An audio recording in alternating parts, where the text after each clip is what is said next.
ยกมือ10 นิ้วกราบนบนอบน้อมยังพระติรัตนเกี่ยวเจ้าตั้ง3 ประการอันมีพระพุทธพระธรรมพระสงฆ์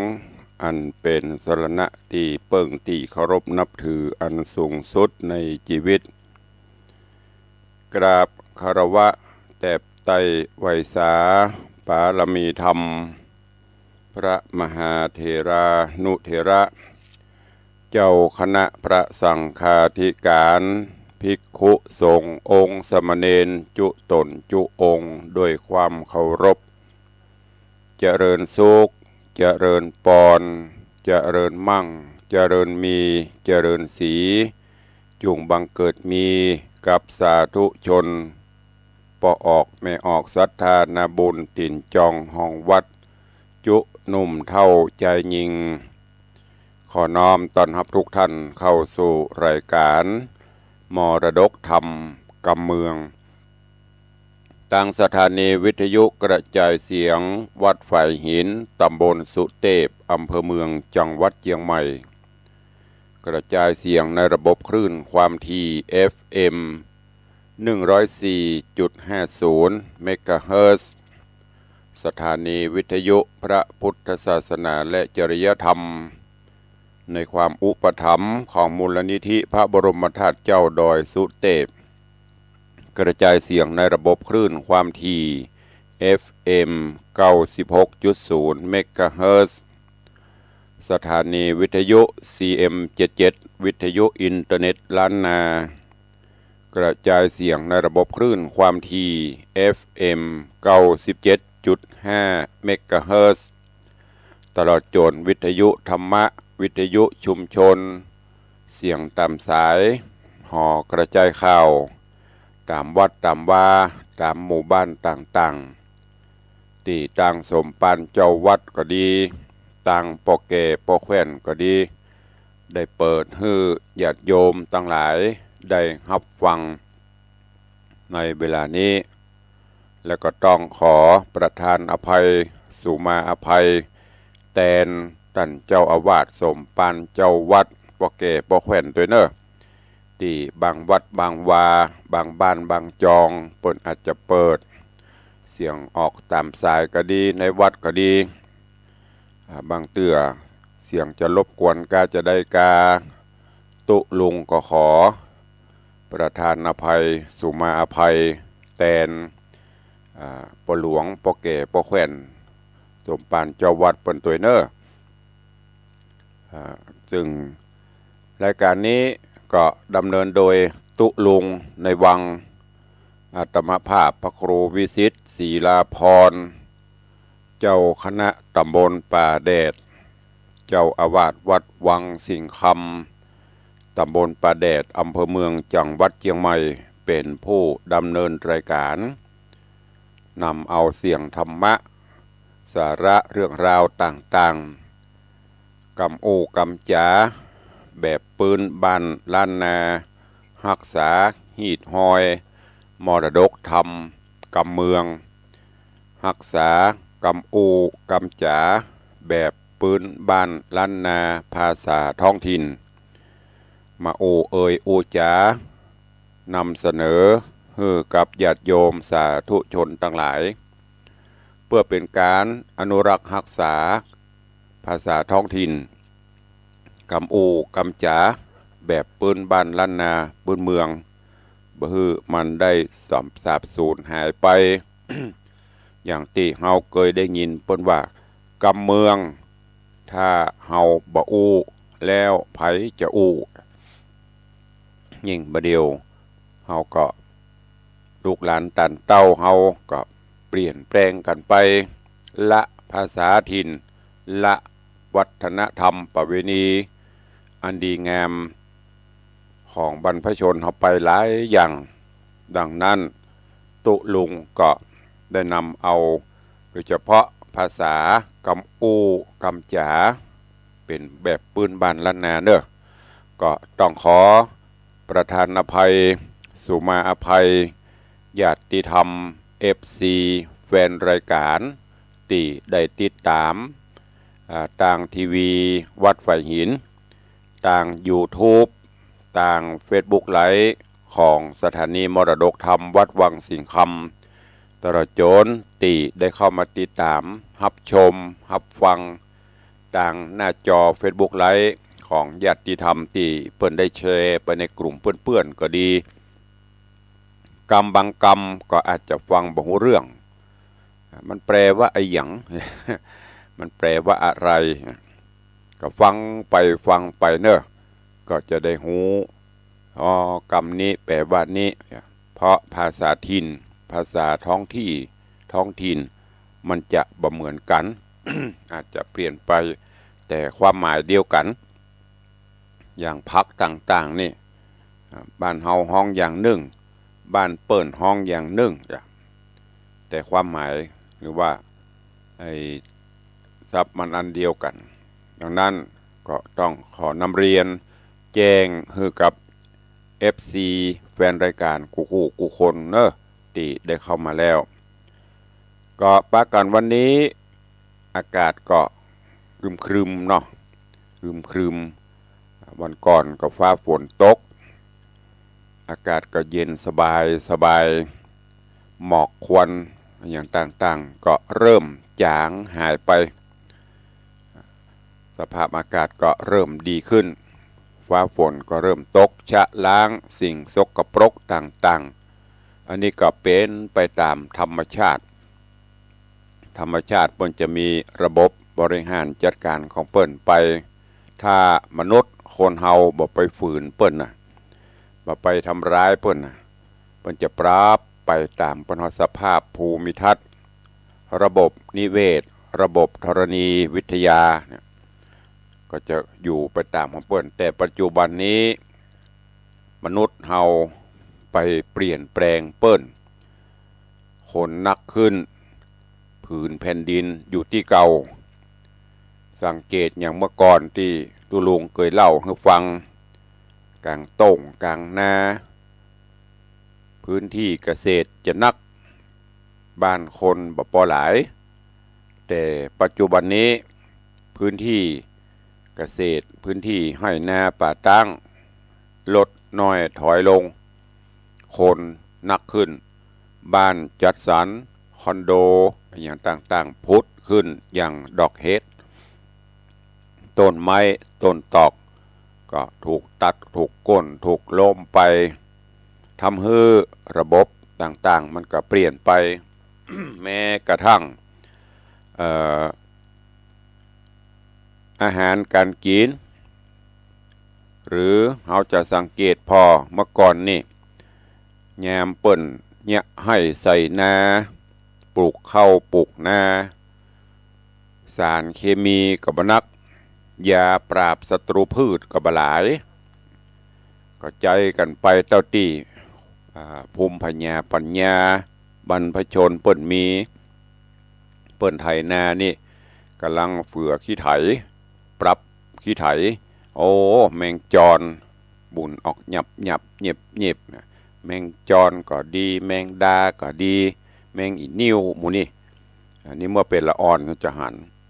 ไปไล่เก็บตัวเปิ้นแยม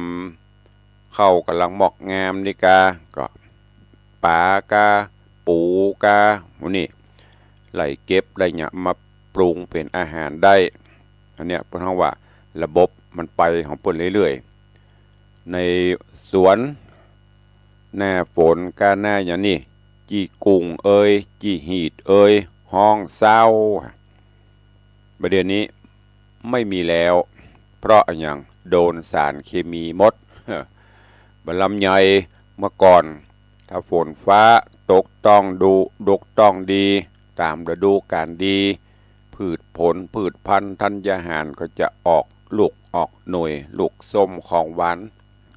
ออกตามฤดูแต่ประเดี๋ยวนี้ได้ฉันได้กินได้รับประทานกูแน่อย่างลำไยนี่กินกูแน่ คือฤดูมันเป็นฤดูกาลละเพราะอันอย่างใจสารเร่งปรับเข้าไปซึ่งสารนี้ก็ไปทำลายระบบนิเวศระบบต่างๆมดแมงจีกุ้งจีหีดที่อยู่ โดนสารเข้าไปก็มีที่อยู่ตายเรียบสุดท้ายอาหารโคนก็มีละต้องไปเพาะไปเลี้ยงอันนี้ก็เป็นการเปลี่ยนแปลงความเป็นอยู่สภาพอากาศอย่างปัจจุบันนี้เนอะย้อนเข้ามาอย่างที่ตุลุงบอกไปตะกี้ภาษากำอูกำจ๋าวัฒนธรรมประเพณีต่างๆก็เริ่มที่จะจางหายไปตามกาลเวลาลูกหลานเฮาอู้กำเมืองก็ไปจ้างฟังกำเมืองก็บ่ออกอย่างแต่ว่าที่ตุลุงบรรยายเรื่องผีสางมุน่ะที่ว่าบนข้วนหรือเพดานประเดี๋ยวนี้เฮาบ่ได้ยินละมีไขอู้ละบอกว่าถ้าอาจจะมีอยู่ก็ตามชนบทบ้านนอกขอกนาอาจจะมีอยู่แต่ตามในเวียงในอย่างนี้บ่ได้ยินแล้วบนข้วนนี่บ่ได้ยินละแล้วก็จะบะหานละว่าบนเพดานที่เปิ่นเอาไม้ละแนงไม้ก้านฟ้ามาตีเป็นตะแสงหรือสารฝาลายฝาไม้ไผ่ไม่เหี้ยก็ไม่ได้ยินละเอามาสารลาย2ลาย3ลายนั่นลายนี้ขึ้นไปตีอย่างเมื่อก่อนเขาเนี่ยจะหันอยู่ที่เปิ้นเอาสตางค์แดงที่เป็นหูนั่นน่ะหมู่ที่อายุ40-50ขึ้นไปนี้ตันหันอยู่แต่รุ่นใหม่ไม่เห็นแล้วปุ่นจะไปหันในพิพิธภัณฑ์บุตรอันนี้คือเงินในสมัยนั้นถ้าบอกไปพอไปเก็บกับหู เขาจะหันปัจจุบันนี้เหล่านี้หายไปจะได้ก็ตามเนอะช่วยกันรักษาไว้กำอูกำจ๋าอันเนี้ยเป็นภาษาถิ่นอย่างถ้าเราไปทางภาษาไตลื้อภาษาไตยวนไตยองอูยองอูลือเนี่ยเปิ้นก็ยังรักษาของเปิ้นอยู่ปะโลงแม่โลงแสดงว่าเปิ้นเป็นไตลือไตเขินไตยองคนเมืองเขานี้ศูนย์กันหมดเป็นแกงแคไปล่ะ แกงแคกับหมูนั่นเราเอาเดียวกินข้าวก็ยังแกงแคมันหมูนั่นก็ฝากไว้เนอกับอีพ่ออีแม่ญาติโยมศรัทธาเฮาโดยเฉพาะพ่อบ้านแม่บ้านอีพ่ออีแม่เฮารักษาไว้บัดถ้ากลัวมันหายบัดถ้ากลัวละอ่อนมันจะไปโตยเขาต้องให้เขาโตยเฮาพ่องประเดี๋ยวส่วนมากจะหันอีพ่ออีแม่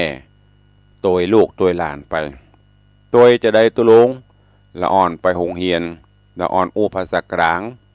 ภาษาสากลภาษาไทยภาคกลางปีกมาบ้านอุ้ยก็เลยจดไทยโดยพ่องผเลิดพ่อง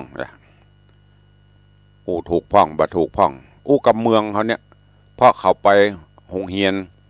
เปิ้นถึงสอนประเดี๋ยวเปิ้นละอ่อนซะยิ่งไปโวยอู้แผ่ภาษาอังกฤษปุ่นเฮายังบ่ฮู้ เกิดมันเดาะภาษาอังกฤษใส่เฮามาทำปิกขบัน What's your name อุ้ยจะพรหน้าโมกอี5ล่านี่มึงไปโอ้อย่างนี้เพิ่นถามว่าอุ้ยชื่อไอ้หยังแต่เฮาศึกษาไปเฮาก็จะเป็นละประเดี๋ยวนี้ได้ยินพออุ้ยแม่ม่อนเฮาก็ไปเดาะเป็นภาษาทางกลางภาษาไทยหมดของตายายอาม่า ป้า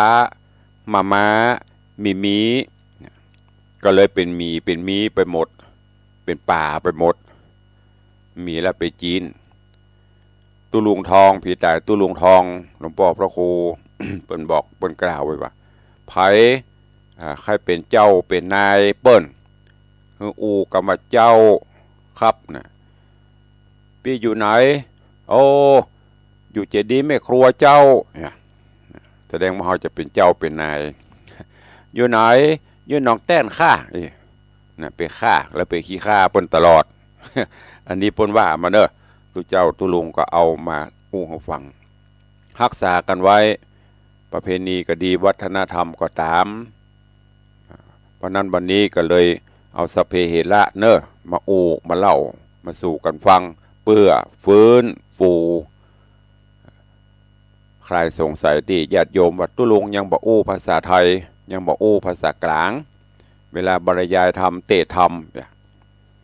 ก็หลายรูปหลายองค์เปิดก็อู้เป็นภาษากลางภาษาไทยเขาก็เลือกฟังเอาแต่ตุลุงพยายามจะรักษาไว้แล้วแต่สถานการณ์ถ้าไปบรรยายที่เปิ่นเป็นคนภาคกลางเขาก็อู้ภาษากลางแต่ไปเทศน์ตำบ้านนอกบ้านนาบ้านนอกขอกนาชนบทบ้านเฮานี่ก็เมืองจดเมืองอู้เมืองถ้าเฮาคนเมืองนักเขาไปอู้ไทยเปิ่นฟังบ่รู้เรื่อง ดังนั้นก็ในวันนี้ก็เอาเรื่องสัพเพเหระเนี่ยนำเสนอให้ญาติโยมและก็นำมาให้ท่านทั้งหลายได้ทวนว่ามันอย่างตุลุงว่าก่อมันเหมือนตุลุงว่าแต่รูปไปทางใดประเด็นนี้จะบล่ำได้ยินกำเมืองของเฮาหรือได้ยินก็จะผสมปนเปรกันไปเมืองพ่องไทยพ่อง เอามาเป็นแกงรวมแกงแคก็ฝากไว้อันล่าไปหรือว่าหรือไปถามอุ้ย อันนี้ไอ้อย่างเนี่ยอุ้ยล่าบอกเคยเห็นกำเตื้อมันเป็นอะไรอย่างน่ะเป็นขมุกับใจเป็นอย่างกับใจเป็นกำเมืองกับใจเมืองเกิงไทยเกิงบอกเคยเห็นกำเตื้อถ้าเป็นอันเมืองล้วนๆเมืองเต๊ะๆถูกไหมเด้อไม่ใช่กำหยาบไม่ใช่กำรุนแรงนะภาษาถิ่นกูก็บอกเคยหูกูก็บอกเคยหันกำเตื้อนะอีเฮ้ยเนี่ยปัดตกมันเต็มเบามันหนักแน่นดิ เดี๋ยวลองอู้บะม่วน อย่างเนี้ยกำบะปมฟังบะรื่นหูละอ่อนเว้นนะแต่ภาษาเหล่านี้เพราะว่าสมัยพ่อขุนเมืองกูคิงแฮบาไอครูบาอาจารย์ตะกอนนี่ตุเจ้าหลวงกาครูบาหลวงกันเนี่ยเปิ้นเป็นเมืองหมดอย่างหลวงพ่อคูณนั่นน่ะกูเปิ้นก็รักษาเปิ้นจะเต้าตายไผไปเบิ่งกับกูน่ะอย่างที่มีเรื่องเล่าที่มันว่าที่สมเด็จพระเทพเสด็จที่วัดบ้านไห้เปิ้นจะได้เอาหลวงพ่อคูณ เอาหลวงพ่อคูณไปฝึกราชาศัพท์บางกรรมหรือว่าบางทีประจำเป็นเปิ้นก็จะบอกหลวงพ่อคูณว่าบ่ต้องดักพระเทพเสด็จพระองค์ท่านก็มีพระราชปฏิสันถานหรือว่าจ๋าเนาะถามหลวงพ่อคูณหลวงพ่อทำไมไม่พูดบ้างเนาะพระภาษาเขานะหลวงพ่อคูณว่าไอ้นี่มันไม่ให้กูพูดกับมึง เนี่ยสดเอามาเต็มเบาคือเปิ้นเคยเพราะนั้นก็ฝากกับญาติโยมทั้งหลายตัว พี่นานที่สมเตปีนบอกว่ากำเมียงถ้าคนเมียงบ่แล้วไผจะอย่างนั้นน่ะเนี่ยคำเมืองถ้าเป็นตะกอนนี่นะเมืองแต่หรอ เกียปะโตเนี่ยแสดงว่าสดเกียสระเอียอันจะไปบ้านอุ้ยคำเหนียนี่นะเมียสระเอือนี่มันมีสระเอียเท่านั้นเหนียเมีย เนี่ยก็ม่วนนะเอามาฟังคนเฒ่าคนแก่เพิ่นเนี่ยเป็นภาษาถิ่นเฮาแต่ส่อไปถึงต้นตระกูลบรรพชนครับปุ่นฟังแล้วมันม่วนนะวันนี้ก็สัพเพเหระเดี๋ยวก่อนลืมตัก เปิ้นเข้ามาโลไปลุ่มลืมตักลืมตายเดี๋ยวปีกมาก่อนขอตักตายญาติโยม FC ต่างหน้าจอกันเดียวเผื่อเปิ้นเข้ามาก็ได้ตักกันไปเรื่อยๆเนาะวันนี้เป็นสัพเพเหระเนอะวันก่อนเรื่องผีที่แรกวันนี้จะต่อเรื่องผีเวลามันโวยปรับแป๊บเกือบกึ่งชั่วโมงละเจริญปอนต้อนรับเนอะ FC ทุกท่านต่างหน้าจอก่อนตอนนี้มีโยมชิดชบาไว้สาเจ้าเจริญปอนเนอะเจริญปอนโยมพี่หมอมัทนาอัมพันธ์กราบไว้สาเจ้าหลวงพ่อธรรมพระครูสาธุเจ้าเจริญปอนนางสาวปราณีพยัคฆ์ไคหพลเนอะ พี่สาวบ้านหนองแต้น เสียวเล่นแม่ปราณีพยัคฆ์ไคหพลหนองแต้นสันปะตองสาธุเจริญสาธุพระครูเจ้าเจริญปอนยายเพลินเปื้อนเกษตรกราบใบสาทำพระครูเจ้าสาธุเจริญปอนโยมตู่เนอะโยมสุรัตน์เสาคำวันนี้ไม่ได้ฟังตัวเนอะโยมตู่เนอะเรื่องผีนะ โยมตู่นี่จะติดตามเกี่ยวกับเรื่องผีสางนี่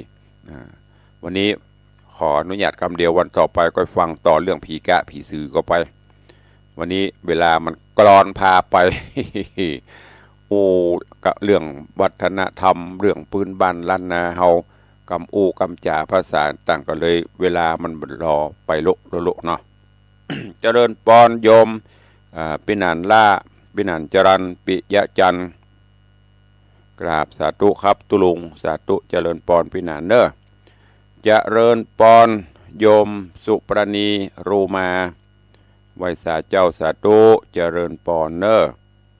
เจริญปอนต้อนรับโยมสมทรงสิทธิตากราบสาธุพระครูเจ้าฟังดูอยู่เจ้าสาธุเจริญปอนนางสาวจันดีวิสุทธินันท์สาวงามแห่งเจดีย์แม่ครัวกราบนมัสการตันพระครูเจ้าสาธุเจริญปอนเนอ เจริญปอนพิธาจารย์เสียงทองมัคคณายกเสียงชื่อเสียงโด่งดังก็คือปินันอินสมเตปินหรือว่าปินันอินสมเจ็ดสีเนี่ยตะกี้บอกตะกี้ปินันบอกว่ากำเมียงถ้าคนเมียงบ่อู้แล้วไผจะอู้ก็ต้องอู้กับเมืองเจริญปอนโยมปี้แสงล่าแก้วมาลีนี่ก็กำลังรับฟังนี่ฝีมือตัดจอดตัดดอกดาครัวรับมรดกจากแม่อุ้ยหมอนน้อยเจริญปอนโยมปี้อัญชลีคำกิติสาธุเจ้าเจริญปอนคุณโยมอย่างนี้อ่านว่าจะได้สิงวันกะถ้าจะแม่นเนาะ ภาษาอังกฤษนะมันเข้ามาแล้วต้องมาสะกดตัวเองถูกหุบถูกกระบุ สุมาภัยเนอะก็มาแสงวันกับสิงวันเนี่ยถ้าจะแม่นพินานอิโสมพอเขาตัวเราแล้วก็ปอกเขาตัวพินานเก่งหรอเอาบักเก่งนะภาษาอังกฤษกับไว้สาเจ้าสาธุเนอก็ยะเสียวกันไปพ่องอูแต่พ่องเล่นพ่องจะเนี้ยนี่คือตุลุงในวังเนอะจะไปซีเรียสกับมันถึงแม้จะจัดการไล่สดปนพอไปทั่วโลกแต่ก็พยายามระมัดระวังอยู่ต้องมีสติเวลากำอูกำจาอย่างออกไปอาจจะผิดจะพลาดจะพลั้งตุลุงต้องขอประทานอภัยไว้ก่อนเนอะเพราะว่าไล่สดนี่มันไปได้ทั่วโลกนะอันที่ดีๆส่วนมากปนจะไม่ค่อยจำแล้วมันพลาดไปมันพเลิดไปนะระวังให้ดีตุลุงก็ต้องพยายามระวังแต่ติอูติจามัตตึโมดถึงมวลนี้ไม่ได้มีเจตนาอื่นใดเนอเป็นภาษาท้องถิ่นโอจาเพื่อให้ญาติโยมศรัทธาเฮาได้คลายเหงาก็ดีได้สาระนาหูบรรนักก็น้อยเก็บแกะก้อนไกเอาพยายามเก็บแกะก้อนไกเอาที่ดีๆอันที่มันบดีบ่ต้องเอาไปบ่ต้องเอาไปเอาไว้ให้ตู้ลุงนี่เอาที่ดีๆเอาไปเตอะไม่ได้ห่วงไม่ได้แหนเนอะเก็บเอาไปโอ้อันนี้เป็นสาระแต่รู้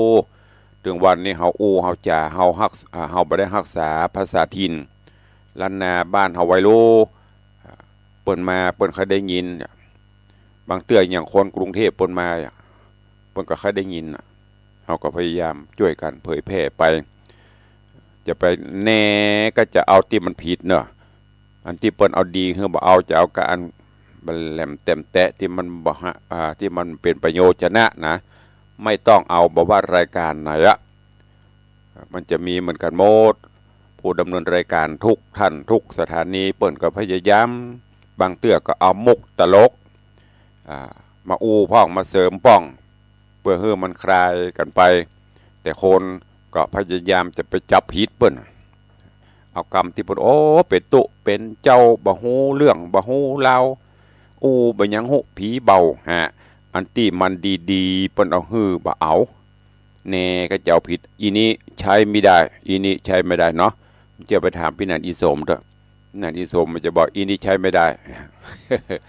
พยายามเนอะเนี่ยตุลุงก็กลัวนะพยายามเอาที่มันดีๆอันที่มีประโยชน์นะสัพเพเหระทำเมืองมามามาฝากก็หวังว่าจะเป็นประโยชน์นะกับญาติโยมอีพ่ออีแม่เฮาจะไปคอยจับผิดกันเนอะบอกว่าที่ไหนอะบ้านในครอบครัวในบ้านในจองในวัดในวานในสถานที่ต่างๆเวลาเฮาไปหั่นไปนี่เวลาเปิ้นดีๆนะมีเปลอะพยายามเอาจะไปคอยก็จะจับผิดอย่างเวลาประชุมอย่างก็ดีนะถ้าเฮาอธิบายดีๆนะบ่เอาแต่บางครั้งบางที่เปิ้นยกตัวอย่างมาเปรียบเทียบ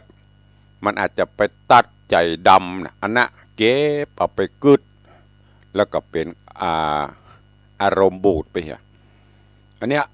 ตัวลุงค่อยฝากฝังไว้กับทุกที่ทุกท่านเนอะแปลงใจฮื้อกว้างๆแปลงใจฮื้อร่มอยู่ด้วยกันสังคมเขาจะมีความสุขวัฒนธรรมประเพณีอันดีงามที่ปออุ้ยแม่หม่อนครูบาอาจารย์บรรพชนเขาปนแป้งมาฮื้อเขาก็พยายามสืบทอดกันไปแต่มีแต่ตัวนะแต่ก็ไม่ใช่ว่าจะสืบเก่าบกุกบกูไว้ตลอดบ่เอาใหม่เขาเสริมก็ไม่ได้ มันก็ปรับปรุงไปตามกาลเวลาบละของเก่าบ่เมาของใหม่ก้อยๆสืบสานกันไปบ่ฮื้อมันเลือนลางบ่ฮื้อมันสูญหายที่เฮาหันประเดี๋ยวนี้ที่มันหายไปแล้วก็เริ่มจะจางไปปีใหม่เมืองลองสังเกตพอในหั่นมันมีอย่างพ้องในปีใหม่เมืองการขอปอนรดน้ำดำหัวนับวันก็เริ่มจะจางเริ่มจะหายเพราะเปิ้นก็ปรับเอาคนเฒ่าคนแก่ที่อายุ60เปิ้นว่าเป็นผู้สูงอายุ70-80เปิ้นมีงบประมาณเมื่อก่อนมันไม่มีงบประมาณแต่ก่อนนั้นเอาความเคารพนับถือเป็นเกณฑ์ก็คือถึงเดือนจีปีใหม่ไผที่เปิ้นมีบุญมีกุลแม้กระทั่งตั้งแต่หมอตำแยแม่หมอหมู่นี้ แล้วก็คนที่ป้าหมอเวลาเจ็บหัวกาเป็นนั่นเป็นนี่ไปขอเปิ้นฝนยุกฝนยาอย่างกินนี่ถึงเดือนจีปีใหม่มานี่เปิ้นบ่ละหรอกอย่างน้อยก็ดอกไม้ถูกเตียนน้ำส้มปล่อยไปสู่มากระวะขอปอนคนเฒ่าคนแก่ผู้อาวุโสเปิ้นก็จะมีขมิ้นส้มปล่อยถึงแม้นบ่ใช่เครือญาติแต่เป็นท่านที่เคารพนับถือโอ้บ้านนั้นมีไผอายุยืนมีไผอายุแก่เท่าพ่อง ปากันตกแต่งดาไปคารวะสุมาดำหัวขอปอนแต่กาลปัจจุบันสมัยมันก็เปลี่ยนต่างราชการเทศบาลอบต.เพิ่นมีงบประมาณจัดงบประมาณไว้สำหรับกิจกรรมดำหัวสืบฮีดสารหอยเพิ่นเขียนหรอเอาคนเฒ่าคนแก่ตั้งแต่อายุ60กา70กาแล้วแต่ละตำบลแต่ละท้องที่เปิ้นตกลงถ้าเอา60มันก็หนักไปอีกงบประมาณปอกอาจจะเอา70 80หัว เราไปนั่งกันหั่นทางเทศบาลปีนึงไปจะจัดก๊อกน้ำกาขันกาหม้อหุงข้าวกาอย่างหัวอันนั้นเป็นงบประมาณไม่ใช่เงินกระเป๋านะไม่ใช่กระเป๋านายกไม่ใช่กระเป๋ามันเป็นงบประมาณภาษีเฮาเท่านั้นน่ะเปิ้นก็เอามาอันนี้ตุลุงบ่ได้ว่าเปิ้นบ่ดีเด้อคือเปรียบเทียบว่าเปิ้นมีงบประมาณจัดสรรเปิ้นก็เอาไปนั่งที่หานคือหยัง การไปดำหัวขอปอนตำบ้านตำจองเริ่มลดน้อยถอยลงไปอันนี้วัฒนธรรมดีๆมันจางไปหายไปแต่ก็มีบางบ้านบางคนบางท่านเพิ่นก็ยังรักษาไว้อยู่ซุ่มมากนี่มากซุ่มมากที่เพิ่นเอาตองหางตองมาแปลงนะก็จะบ่ค่อยหอนละเพราะอย่างเข้าเพิ่นไม่ใช่เกี้ยวหมากแล้วบ่เดียวนี่แหละ ก็ถูกต้องนะก็เขาก็ค่อยๆปรับเปลี่ยนปฏิทินลวงเอามาโอ้วันคือเปรียบเทียบไม่ใช่ว่านั้นผิดนั้นถูกเนอะเนี่ยอย่างที่ห่วงตะเกียก็เดี๋ยวจะว่าตุลุงนี่ก็ว่าไปเลยคือเอามาเปรียบเทียบยกตัวอย่างให้ดู ว่าวัฒนธรรมบางอย่างมันก็เริ่มจะเลือนลางเริ่มจะจางหายไปก่อนย้อนไปเมื่อ30 ปีนี่ปดโตปีใหม่มองต่ำเข้าขลกปกเตียวขึ้นเตียวหล่องกันก็เป็นดิม่วนไปแหมแบมม่วนไปแหมอย่าง ไอ้ประเด็นนี้ซื้อเอา แป้งข้าวเจ้าแป้งข้าวเหนียวแป้งสาลีมีสปะละเอียดนิ่ม มันโวยแต่ก็จะไปฮื้อมันกลืนโวยลำไปเนอะจะไปฮื้อมันกลืนโวยลำไปที่เฮาจะบ่ค่อยหันแหมอย่างนึงประเด็นนี้ก็คือถ้าคนเฒ่ารุ่นนี้เสี่ยงไปนี่บ่มีละจะบ่หันแล้วจะไปหันตะบ้านนอกคอกนาหรือถ้ามีโอกาสไปตังอย่างเจียงตุงเชียงรุ้งตามพม่าปุ่นเฮาจะหัน อย่างตุลุงคนเฒ่าเก้าแก่นจันทน์เป็นใดเก้าแก่นจันทน์เก้าผม เก้าผมที่เปิ้นแปลงจุกปุกอย่างโก้นหอยโข่งไว้บนหัวนะเพราะเก้าแก่นจันทน์คนตะกอนตุลุงประเทศตามบ้านนี้ตุลุงก็เคยเอาไปเปรียบเทียบกันนะคนเฒ่าคนแก่ตะกอนเพื่อจะเก้าผมแก่นจันทน์อันเนี้ยหาพอแล้วมันเหมือนคนเมืองประเด็นพออันได้เป็นเมืองอันได้เป็นไตอันได้เป็นไทยบ่ฮู้ เป็นทรงบ็อกทรงฮัดไปหมด ขี้ค้านสะตุลุงมันยาวก็แม่นนะอันนี้ตุลุงบอกว่าข้างบนนะแต่เอามันโยกเอามาเก่ามันคือพอไปได้มันจะว่าเก่าเดิมลำเหลือย้อนไปเมื่อ30 ปีที่แล้วนี่เขายังหันอยู่ปออุ้ยแม่อุ้ยมอนเพิ่นจะเก้าแก่นจันทน์แล้วก็ม้วนผมเดือนจีปีใหม่เอาดอกเน็บหัวเอาปิ่นเข้าเน็บพ่องเล็มเม่นพ่องอย่างพวกเนี้ยปักโอ้พอแล้วมันยื้อมันทำให้ย้อนอดีต ไปนึกถึงบรรพชนตุลุงเคยว่าในแนวตลกคนเฒ่าคนแก่เพิ่นว่าตุลุงเวลาตุลุงไปเตะธรรมนะตุลุงเอาสูตรนี้ไปเผยแพร่เน้อสูตรอะไรอย่างไม่อุ้ยสูตรนี้นะใครเอาไปใจรับรองหมอเสริมสวยสถานเสริมความงามบ่ได้กี่นะนี่ใหญ่มันต้องกวนหน้าเหี่ยวหน้าย่นเนอะหน้าเต่งตึงตลอดบาทเดียวก็เต่งตึงได้อีโดก็ว่ามันเปลี่ยนจะได้อุ้ยเล่าตุลุงอะแล้วตุลุงจะได้ไปเผยเอาคนบาดเดียวตุลุงลองพอเนาะอายุ30-40บ่ได้20ปลายบ่ได้หน้าเหี่ยวตีนกาขึ้นนะก็เดี๋ยวก็ปากันไปไปแต่งไปเถิมไปดึงหน้าให้มันเต่งมันตึงตุลุงพอหน้าอุ้ยนะตุลุงว่าใด ตุลุงว่าหน้าอุ้ยเต่งตึงก่อนเขาก็พอหน้าเปิ้นก็เต่งตึงตลกมหาบดีตีนกานะครับหันอุ้ยมีสูตรอะไรอย่างแม่อุ้ยก็บอกว่าเนี่ยหนังวองอันนี้กำเมืองนะหนังวองเลยนะมันเจ๊กำหยาบเนอะยางรัดเนี่ยเดี๋ยวเป็นยางรัดเอายางรัดมาให้กำแต่ก่อนขอหนังวองเส้นเดี๋ยวน้องใจละอ่อนป้าหนังวองนี่โบจักหนังวองยางรัดน่ะหนังวงนี่นะเนี่ยซื้อบานตัวลงพอเนี่ยได้เป็นหยุ่มบุได้เป็นหยุ่มบุน่ะก็คือเป็นหยุ่มกำนั่นน่ะหลายเส้นอยู่อันเนี้ยข้อใจได้เปเลอะก็อุ้ยไว้ผมยาวคนเท่าตะแกตะกอนนี่ประวัติยาวตลกสยายผมกำยาวเป็นวายอย่างที่เคยเล่าฟังนะเวลาสระผมเนี่ยแชมพูมีเด้อตอนนั้นใจน้ำดังใจใบมีใบอย่างมื้อเนี้ยเคยหันอยู่ไม่อุ้ยหมอนปุ่นเนี่ยเอาขี้เต่ามาเหิงมาร่อนห่อนเอาน้ำดังมาซะผม อันนี้จินตนาการประตูตุลุงเนอะสระผมเสร็จวีผมเจ็ดผมแห้งเสร็จเปิ้นจะม้วนผมม้วนผมลองรับตาแล้วจินตนาการไปผมยาวเป็นวาวเนาะแต่เวลานี้เปิ้นก็จะม้วนม้วนเข้าไปอันดับแรกเป็นห้องหวบอันนี้เป็นหวบตุลุงละอ่อนงงเงกคือรวบผมทั้งหมดขึ้นไปก่อนแล้วก็มัดจอกมัดเอาหนังวองหัดไปใช่จากนั้นก็จะก้อยๆม้วนลองรับตาพอตอนเขาม้วนเข้าไป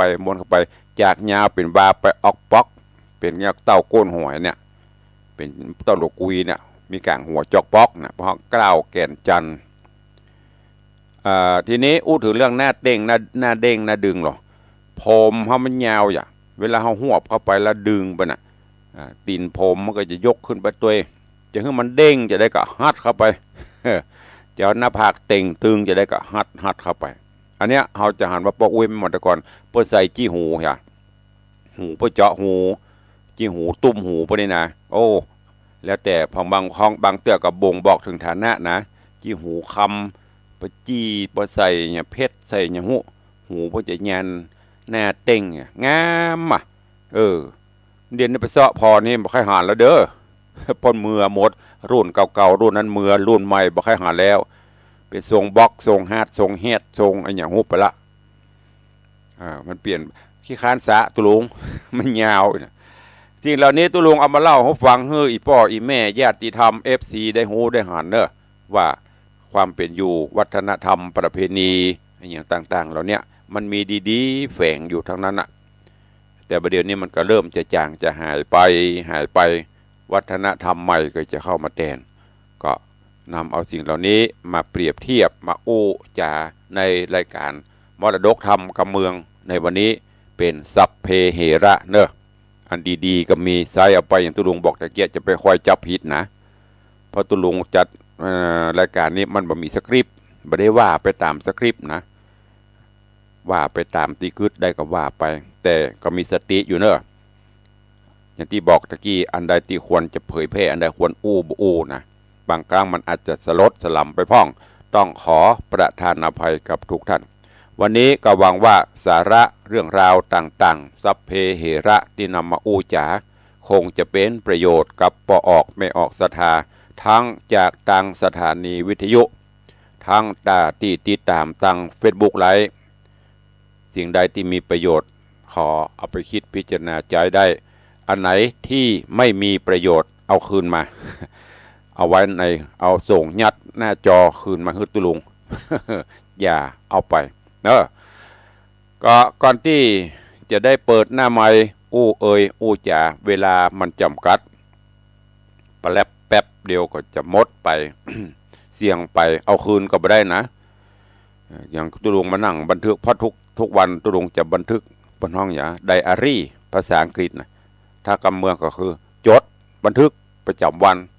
ตั้งแต่ตื่นมานี่อย่างพ่องไปจนถึงจะเข้านอนทุกวันปฏิบัติเช่นนี้มาเป็น10 กว่าปีละเจ้อวดนะเล่าให้ฟังมาเจ้ามาตื่นนอนกี่โมงนี่อย่างพ่องนะเวลามันบวยเอามาเตือนตัวเก่ายิ่งจะมาถ้าจัดรายการเนี่ยตื่นเจ้ามาตั้งแต่ลุกมาก็ต้องบริหารร่างกายสัก10 นาที15 นาทีแล้วแต่ถ้าตื่นตี 4ไปตี 3ไปก็มีเวลาบริหารร่างกายเหมือนถ้าตื่นตี 4ไปกับตี 5ก็เวลามันโวย บริหารร่างกายเสร็จก็ทำสรีรกิจก็คือเกี่ยวกับร่างกายห้องอาบน้ำอาบท่าส่งน้ำอย่างฉันกาแฟเสร็จกันแล้วก็ไหว้พระเดี๋ยวกับไหว้พระถ้าเวลามันนักก็ได้ยาวหน่อย เพราะจะมาห่วงจะต้องเข้ารายการ6 โมงก็ต้องเข้ารายการไว้ถึง7 โมงมันบวยมาเรียนเนี่ยแป๊บเดี๋ยวเวลาทำน้อยก็จะหมดละ อันนี้เพราะนั้นก็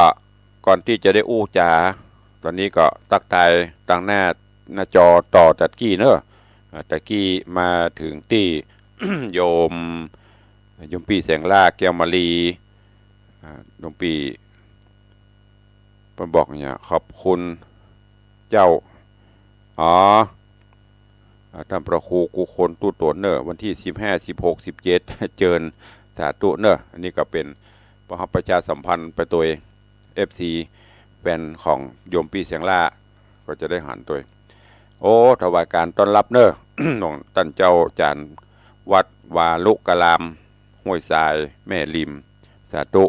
วันนี้ได้เข้ามาเยี่ยมมาชมมาเป็นกำลังใจกำลังรับชมอยู่กับถวายการต้อนรับตัวเนอแล้วก็มี ญาติโยมหลายท่านกำลังเข้ามานี่ทางหน้าจอ Facebook ไลฟ์จะไปลืมเนอจะไปลืมหยังงานเจิญร่วมงานทำบุญประเพณีส่งน้ำพระธาตุเจดีย์ประเพณีใส่ขันดอก108ประเพณีถวายทานต้นเงินที่วัดวังสิงห์คำตำบลประแดดอำเภอเมืองเชียงใหม่จังหวัดเชียงใหม่เนอตุลุงก็ไกลเข้ามาตุลุงก็มาประชาสัมพันธ์บอกบุญให้ทุกท่านใครมีเวลาว่างก็มาร่วมบ่มีเวลาก็แล้วไปมีปัจจัยใครกินใครทานห่วมกับต่างวัดก็เจริญปอนเนอจะห่วมสังฆทานจะห่วมเป็นเจ้าภาพตุงกาต้นเงินก็สุดแล้วแต่เนอะตุลุงก็กำชับอยู่เสมอว่ามิได้บังคับกฎเกณฑ์เนอะบุญจะเกิดขึ้นได้โดยจิตเจตนาอันบริสุทธิ์ถ้ามีเจตนาใครทำบุญห่วมบุญก็ตามเจตนามีนักทานนักมีน้อยทานน้อย เปิดว่าอย่างครูบาอาจารย์บอกว่ายิ่งขี้จิยิ่งชิบหายยิ่งกำพระกำผายก็ยิ่งได้ข้อตุลุงว่าไปเลยเอาไปไปเผยมันก็ชิบหายที่กะไม่ได้หมายถึงจะนั่นกำพระกำผายก็คือทำบุญสูนย์ตานสงเคราะห์อนุเคราะห์กันไปช่วยเหลือกันไปบุญกุศลนะแซ่มันก็จะปีกมาหาเฮาเนี่ยยิ่งขี้จิยิ่งชิบหายก็จี้อยู่ฮะจะกินก็กลัวพานจะกินก็กลัวพานจะตานก็กลัวเสี่ยงบ่กินบ่ตานมันมีเพื่อนพ้องบริวารอย่างซักอย่างอยู่คนเดียวกกงกเป็นผู้ทรงเฝ้าทรัพย์อันนี้ก็ของกูอันนั้นก็ของกูอันนี้ก็ของลูกอันนั้นก็ของหลานตายไปเป็นเจ้าของไผ่ซักคนเตือนอยู่เสมอครูบาอาจารย์ก็บอกเสมอไม่ใช่ของกูถ้ามันแม่ของเขาแต่เขาต้องอยู่โดยมันไป รถกับไปใจสวนกับไปใจนากับไปใจแต่ที่มันเป็นอยู่นี่คือเขามาจับจองอยู่ชั่วครั้งชั่วคราวเหมือนก็ต้องจากไปเพราะนั้นหมั่นกินหมั่นตานไปเตอะแต่จะไปกินไปตานจนเดือดร้อนอย่างก็ตามถ้าสร้างลงไปทำไปถ้ามันเดือดร้อนตัวเก่าเดือดร้อนครอบครัวอย่าทำเดือดร้อนคนอื่นอย่าทำได้สบายใจโอ้วันนี้ได้ยินตุลุงวังสิงห์คำตุลุงได้วางประกาศงานโอ้เขาได้ห่วมไปซื้อดอกบัวโอ้ได้ห่วมสังฆทานเขามีสตางค์ที่หานทานไปด้วยจิตอันบริสุทธิ์บุญกุศลเกิดขึ้นเนอะฝากไว้ตัวก็ขอบคุณอนุโมทนาบุญเนอะกับแม่จินดาเมืองแก้วแม่จินดาเมืองแก้วบ้านแม่ขาน้อยเขานี่แต่ว่าได้โทรแจ้งเข้ามาร่วมเป็นเจ้าภาพ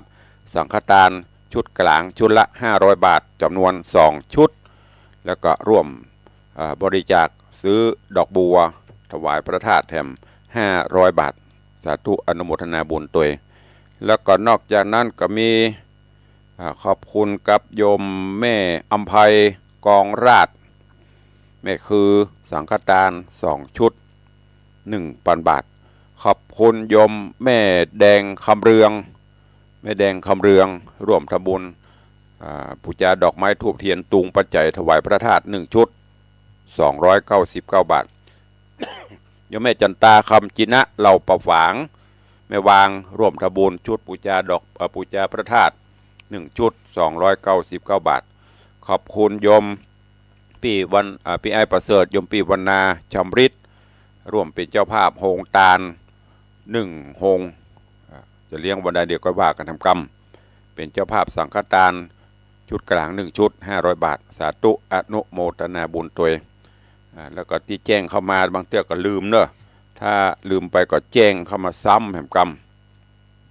บางเตื้อตัวลุงอยู่แน่วัดยังลืมเปิ่นฝากเดี๋ยวจะจดเข้ามาลืมไปเหี่ยก็มีเนี่ยสังขารธรรมมันบัดเที่ยงแท้แน่นอนมันบัดเที่ยงประมาณโดยเฉพาะอาจินจำเริ่มเลอะเลือนไปเอาเหลือเวลาแถมหน่อยเนาะจะได้ได้จ่าได้กับญาติโยมต่างบ้านต่างจองเนาะใครฟังอยู่ตอนนี้เข้ามาเนอะ จะไปลืมบอกต่อกันไปนะ15 16 17มีนัดพบกันที่ในวังสิงห์คำ15 16 17กรกฎาคมเนอะเดือนหน้านี้เชิญทุกท่านอ้าวนางสาวบุญลืมเนี่ยว่าใดนะถูกใจแต่ไม่ถูกต้องก็เป็นอย่างอันนั้นไปซีเรียสมันไหมนั่นไม่เป็นไรบางเตี้ยก็บอกหูก็แน่ก็ตุลุงเอามาอู้ฟังเออก็เจริญพรนี่กะได้ยินตุเจ้าเจริญตุเจ้าได้ยินตุเจ้าเจริญพรเจือโยมก็เลยเจริญพรตุเจ้าสวัสดีโยมอย่างกับปิ้นเมืองน่ะใจกับใจ yes อีกอ่ะyes no อีกอ่ะทุลุงอู้ถูกใจวันนี้นะเอาถูกใจกระเตื้อมมาแล้ว200ถ้ามันเกิดไปสาธุเด้อบุญรักษาเจริญพรแม่บุญชันทรายเจริญพรไอ้เซลบางเตี้ยก่อนอันเนี้ยทรัพย์นี่ก็เหมือนกันเนอะทรัพย์คำศัพท์คือคำใจสำหรับใจกับตุเจ้าโยมใจกับตุเจ้าใจกับโยมจำเตี้ยอีป่อยไม่ได้ยินตุลุงเจริญพรแม่อุ้ยกะเจริญพรใจเนอะคำว่าเจริญพรก็คือกรรมที่ตุเจ้าอู้กับโยมนะถ้าเป็นนี่ก็คือสวัสดีนั่นแหละแต่มันเป็นทรัพย์ของตุเจ้าใจกับโยมอ้าวนางสาวจันคำแสงบุญฟังอยู่เจ้าอันเนี้ยคือได้ยินตลอดอะฟังอยู่เจ้าถ้าบอกฟังไปได้ยินจะได้วันนี้ถูกใจดีแล้วจ้ะเลยวันนี้ถูกใจวันอื่นบ่ถูกใจแหละมันเป็นบางวันจ้ะมันเป็นบางวันมันเป็นเหิมเหอบ่ถูกใจก็บ่ได้สักบาทบ่ถูกใจก็บ่ได้สักบาทเนาะใครมีสตางค์เจ้ามีเตี้ยเบี้ยบอกเตี้ยเนาะแต่ว่าออกแล้วก็หมดเลยอีกออกเตี้ยเจ้าอันบอกสาธุอุ้ยอนุโมทนาขอบคุณหลายๆจะเตือนพรเด้อนางสาวจันคำแสงบุญตุลุงจะหยอกล้อเล่นผลบางคนบอกว่าตุนี่อย่างว่าไปเลยนี่อย่างว่าตะเกียอย่าคอยจับผิดรายการเฮาเป็นรายการม่วนๆอย่าไปคอยจับผิดเอาม่วนๆแปลงใจร่มแปลงใจกว้างๆสายที่3เจริญพรนมัสการเจ้าตุลุงเจ้าเจริญพรจากทางใดจาก104บัดถามบ้านไหนเจ้นหยอดเจ้าแม่อย่างก๋อแม่เบญจมาศเจ้าอ๋อนางสาวเบญจมาศจาก7ยอดว่าจะได้วันพรุ่งนี้ตุลุงอยู่วัดก่อนเล่าเรื่องโอ้ไปถามเตี้ยกับวันนี้ยามนี้วันพูกตายก็ไม่ได้เล่ากับแม่ไปพาเตี้ยมันถึงเวลาเตี้ยถ้าฟังไปเด้อต้องถามเตี้ยมันไม่แน่อนาคตจะได้เล่าโอ้โหเกิดวันพูกประทานถือสักกำมือใหญ่เนาะอย่าประมาทวันนี้ยังไปจบเตี้ยไปวันพูกละปะโถถ้ากำลังใจต้องเอาสังฆทานมานะกำลังใจประเด็นต้องการสังฆทานงานประมิตรใกล้เข้ามาละสาธุแม่เบญจมาศ7ยอดตัวลงวันนี้ยังไม่ได้ออกรายการแต่อีแม่ประถามมันพูกจะเอาเรื่องอย่างมันอู้เลยตัวก็อุดแต่พองเล่นพองหมูเตือนเอาเมนเดอร์กอยก่อนแต่กับแน่มันจะดีถ้ามีชีวิตอยู่ก่อนว่ากันไปเอาปัจจุบันหลวงปู่ครูบาอาจารย์ประสานอยู่กับปัจจุบันก่อนอนาคตยังมาถึงเด้อเจริญพรนางสาวจันดีนมัสการว่าวันพรุ่งนี้กันสาธุ2 ชุดแม่เอาอย่างพ่องก่อนเนี่ยประเด็นเนี่ยเขาปลืมไม่ได้เอาเตี้ยเอาถงน้ำพระธาตุไปสักอย่างได้มาก่อนเจ้าสังชุดดอกบัว1 ชุดสาธุอนุโมทนาเจ้าพวกปะกันปะหมดได้ดูระลางมันมีไหนพ่องผมพูดว่าท่านละมีรายการมีหมีพ่อเนอะต้องดูก่อนมาเถอะมันต้องมีเขาตึ้งเต็มวัดเนี่ยสาธุอนุโมทนาเด้อเจริญพรเจ้าขอบคุณนางสาวจันดีวิสุทธินันท์แม่แล้วก็นอกก็ใจถูกแล้วพวกเป็นสาวอยู่หรอ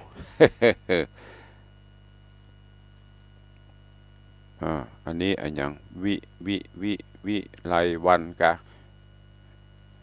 อันยังบุภาษาอังกฤษแม่นละกะถ้าจะแม่นวิไลพันธ์วิไลวันแล้วก็โยมชนจันทร์ซอนคำกำลังเข้ามาขอบคุณเด้อโยมแม่จันดีวิสุทธินันท์เจดีย์แม่ครัวเป็นเจ้าภาพสังฆทานชุดกลางชุดละ500 บาท2ชุดแล้วก็ร่วมเป็นชุดปูจาพระธาตุแถม1ชุดรวมเป็น1,300,000ไม่ใช่ 1,300 บาทสาธุอนุโมทนาวันนี้เวลาหมดเวลาขอนำรายการจากทุกท่านไปก่อนเนอะปะกันใหม่วันต่อไปขอความสุขสวัสดีจุ่งบังเกิดมีกับครูบาอาจารย์ท่านเจ้าปออกไม่ออกศรัทธานบุญทุกท่านกรรมใดที่อูจะออกไปบัพไพเราะเพราะพริ้งบัถูกต้องตำนองครองธรรมบัถูกใจขอประทานอภัยสู่มาอภัยทุกท่านอันไหนที่มีสาระมีประโยชน์นะแล้วไซฝากไว้กับทุกท่านเนอจัตตารโอธรรมาวัฏันติอายุวันโนสุขังภะลัง